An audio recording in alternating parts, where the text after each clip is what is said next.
Welcome to Knicks.com. Jonah Ballow here with the champion, Miesha Tate, and the Bantamweight Champion, I should say, and you're going to put the belt on the line at UFC 200. Now, when you step into New York, and this is the first presser here, what did you think of what was going on here? Yeah, I've been to New York a few times and done a few press conferences here, but this one was extra charged. I think the fans are really, really excited to finally have mixed martial arts legalized here, and the energy today was, it's always a lot, but it was something extra today. Now, I know you're going to be on the UFC 200 card, which is huge, obviously, in Vegas, where, really combat sports has found a home, especially with the UFC and MMA. But the fact that it's going to be at the Garden, 205, that could give you some time to potentially fight there. What would that mean to you as a fighter?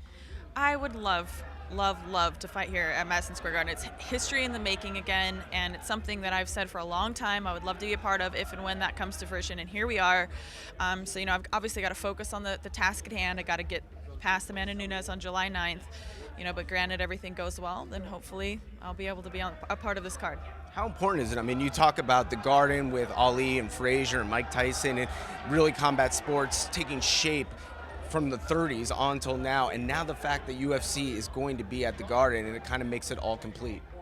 Yeah, that's exactly right. Mixed martial arts has been the fastest growing, most popular sport up and coming for quite some time, and it only makes sense that we finally get our fair share of the limelight here in Madison Square Garden in New York, and people have wanted this for a long time, so I say it's about damn time. You've been in New York a couple times, as you mentioned. Is there one story or moment that stands out to you? The New York moment, cliche phrase, but something that stands out to you that you can remember about being in New York?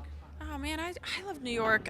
There's a lot of times. I went to a Broadway play. I went to see Phantom of the Opera, and that was really cool. It's just such a classic New York thing to do. I'd love to come here sometime in New York to New York at New Year's and watch the ball drop live and in person. That's kind of on my bucket list, but always a fun city, and I love it. And of course, a Knicks game, right? Right. Sure. We'll have to get you converted. Sure. And get you to be a basketball fan. Great. Well, how's it going to go down? Amanda Nunes, that's a tough opponent. What do you think is going to happen there on July 9th? I think I'm going to out-condition her, and as the rounds go, I'm going to prove that I'm a better fighter, and I'm just going to outclass her. I'm just going to push the pace, and she comes out like a hell on wheels in the first couple rounds, but she seems to fade a little bit as the time goes. But I'm ready to match any pace at any time, and I think I have an indomitable will, and I'm going to go out there. I'm going to break this girl because I think she's breakable. I was super impressed by your performance against Holly Holm. That was awesome. And now put on another one so we can see you back here for 205, right? I will do that. All right, there she Okay. is, Miesha Tate, right here on Knicks.com.